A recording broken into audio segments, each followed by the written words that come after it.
Romanos 4,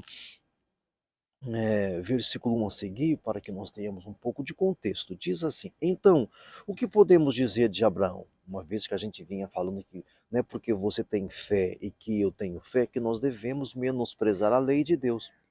É isso que a gente vinha falando no capítulo 3. Você tem fé? Eu tenho fé. É pela fé que você é salvo? Sim. E por isso você vai menosprezar a lei de Deus? Lógico que não. Aí ele vai começar aí o capítulo 4 assim, olha. E nós já falamos sobre isso também. Nós vamos apenas dar o contexto para a aula de hoje, para a conversa de hoje. Então, o que é que podemos dizer de Abraão, o antepassado da nossa raça, diz o Paulo, um judeu? O que foi que ele conseguiu? Se foi por causa das coisas que ele fez, que Deus o aceitou, então ele teria motivo para se orgulhar. Se foi pelas coisas que ele fez, ele teria motivo para se orgulhar. Mas não para se orgulhar diante de Deus. Nunca, gente, nunca. Se você conseguiu alguma coisa pelo que você fez, pelo que você operou, pelo que você ativou, você pode se orgulhar, mas nunca perante Deus, porque até mesmo o esforço que você faz está submisso há uma lei maior e essa lei é a lei de Deus. Combinemos isso, estejamos de acordo com relação a isso. Então, nos orgulharmos diante de Deus, jamais, mas não para se orgulhar diante de Deus. Você é alguma coisa, conseguiu alguma coisa pelo que você fez? Tudo bem, se orgulhe, mas nunca diante de Deus. Pois o que é que as Escrituras Sagradas dizem? O que é que as Escrituras Sagradas dizem? Elas dizem o seguinte: Abraão creu em Deus, ainda falando que a fé é que salva, mas por isso vamos menosprezar a lei. Abraão creu em Deus e por isso Deus o aceitou. Abraão creu. Eu gosto muito de transformar o creu em quis. Abraão quis Deus, ou por alguma situação objetivou Deus, e Deus o aceitou, por isso Deus o aceitou, ele desejou Deus. Aí tem uma conversa longa, será que não foi Deus que colocou ou coloca esse desejo em nós? Essa conversa é longa demais, uma coisa eu sei, eu quero Deus, eu busco uma coisa maior, nem tem que ser o Deus, nem tem qualquer identidade específica das escrituras. Eu quero uma força maior, eu preciso conhecer uma força maior. Então Deus se revela para aquele que o busca, não está escrito isso? Entendeu? Buscar-me-eis e me achareis quando me buscardes de todo o coração.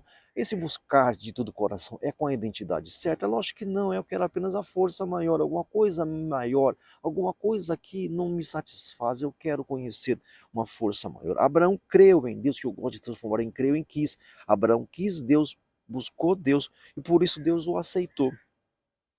O salário que o trabalhador recebe não é presente, o salário que um trabalhador recebe não é presente, mas é o pagamento a que ele tem direito por causa do trabalho que ele fez.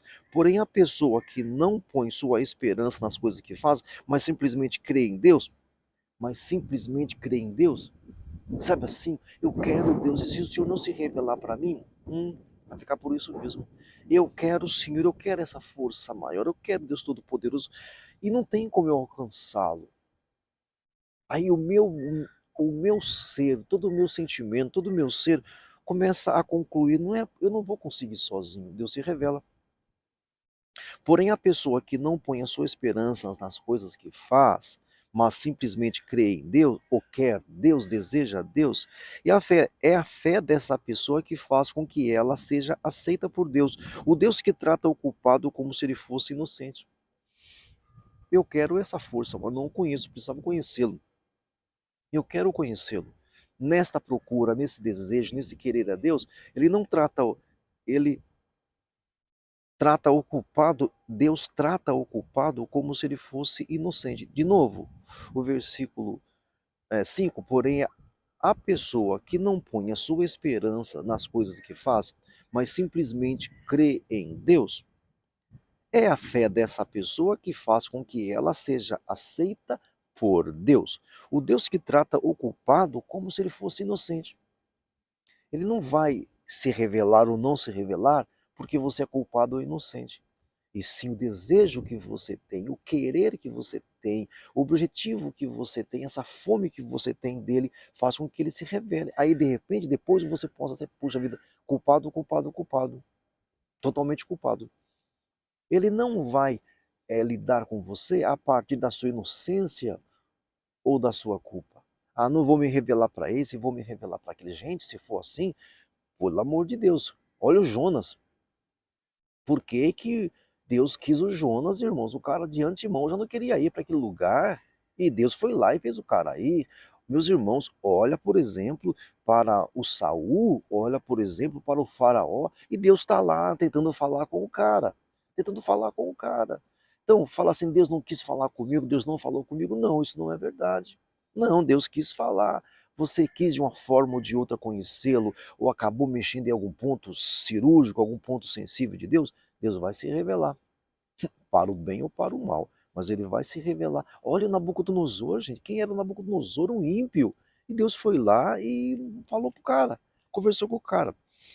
Então, quando você quer Deus, quando você mexe com Deus ou com essa força maior, consciente ou inconsciente, positivamente ou negativamente, Deus vai se manifestar. Seja para o teu mal ou para o teu bem, mas Deus vai se manifestar. E quando ele se manifesta, você grita, ué. Quando Deus se manifesta, você grita. Me ajuda, socorro, help me. Qualquer coisa assim, ué. O Deus que trata o culpado como se ele fosse inocente. E isso foi o que Davi queria dizer quando falou da felicidade daqueles que Deus aceita. Olha isso aqui, o versículo 6. É isso, e isso foi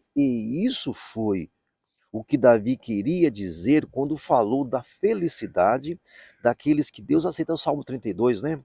Que Deus aceita sem levar em conta o que eles fazem. Davi disse: Feliz aqueles cujas maldades Deus perdoa. Feliz aquele cujas maldades perdoa e cujos pecados ele apaga. Feliz aquele que o Senhor não acusa de cometer pecado. Gente, não é que o cara não pecou, irmãos. E aqui o Davi, nesse Salmo 32, o Davi tinha pecado, irmãos. Então não é que Deus passa um pano para você e fala que você não pecou, mas ele não vai lidar com você como se você não merecesse ser lidado, ser tratado. Não, ele não vai falar, esse cara aí é um ímpio, então não vou falar com ele não. Esse cara aí é um pecador, eu não vou lidar com ele não. Deus não faz assim não. Porque se fosse assim, quem de nós seríamos salvos? Olha o Saulo de Tarso, irmãos. Olha o Saulo de Tarso, que loucura. O cara perseguindo a igreja, matando os cristãos, e Deus vai lá e se revela para ele. Quando você quer muito Deus, olha só, o Saulo queria muito, o Saulo desejava muito Deus, objetivava muito Deus. O Saulo desejava muito Deus,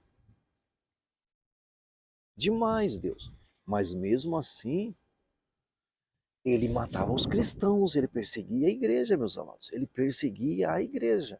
E Deus não tratou como culpado, foi lá e se revelou para ele. Então, feliz aqueles cujas maldades Deus perdoa, cujos pecados ele apaga. Feliz aquele que o Senhor não acusa de cometer pecado. Olha, irmãos, uma coisa eu sei a partir desse texto aqui. Olha só, eu não sei quem é você. E talvez, mesmo dentro de uma igreja aí, mesmo dentro de uma instituição religiosa, você apenas está conhecendo a lei, está conhecendo as informações a respeito de Deus, mas não deseja Deus, não tem fome de Deus. Quando você tem fome de Deus, Deus te busca. Quando você tem sede de Deus, Deus te encontra. Quando você tem fome de Deus, Deus te encontra. Será que essa felicidade que Davi falou existe somente para os que são circuncidados, para os que conhecem a lei? É claro que não, diz aqui no versículo 9. Será que essa felicidade, qual felicidade? Feliz aquele cujas maldades Deus perdoa, cujos pecados ele apaga, feliz aquele que o Senhor não acusa de cometer pecado. Será que essa felicidade de que Davi falou existe somente para os que são circuncidados? É claro que não. É claro que não. Ela existe para todos aqueles que têm fome de Deus, que deseja Deus. E esse Deus nem sempre tem que ter a identidade da Bíblia. Nem sempre. Tem fome de Deus dentro de você, tem desejo de Deus, ele vai se revelar. É lógico que depois que ele se revelar, você vai conhecê-lo melhor, Depois que ele se revelar, você vai conhecê-lo melhor. Então você sabe que alguma coisa à esquerda não pode, que alguma coisa à direita não pode. Depois que você conhecê-lo, você vai saber que alguma coisa acima não pode, abaixo não pode. Você vai aprender algumas facetas, ué. Mas não é somente para aqueles que conhecem a lei. Não é somente para aqueles que conhecem a lei. A felicidade de ser perdoado, a felicidade de ser guardado e protegido, não é só para aqueles que conhecem a lei. É para todos aqueles que têm fome de Deus, deseja Deus, mesmo que eu não saiba a identidade desse Deus. A felicidade não é só para aqueles que conhecem a Deus. Escreva aí, a felicidade não é só para aqueles que conhecem a lei de Deus, mas para todos aqueles que têm fome e sede de Deus. E esse Deus não tem que ter a identidade das Escrituras. Não tem que ter a identidade das Escrituras, o endereço das Escrituras. Não tem que ter. A felicidade não é somente para aqueles que conhecem a lei de Deus. É para aqueles que têm fome e sede de Deus. A felicidade é para aqueles que têm fome e sede de Deus. A felicidade do quê? A felicidade de ser perdoado. A felicidade de ser sarado, de ser restaurado. A felicidade de ser perdoado. A felicidade de ser perdoado. Escreva aí. A felicidade de ser perdoado. A felicidade de ser perdoado não é só para aqueles que conhecem a lei de Deus.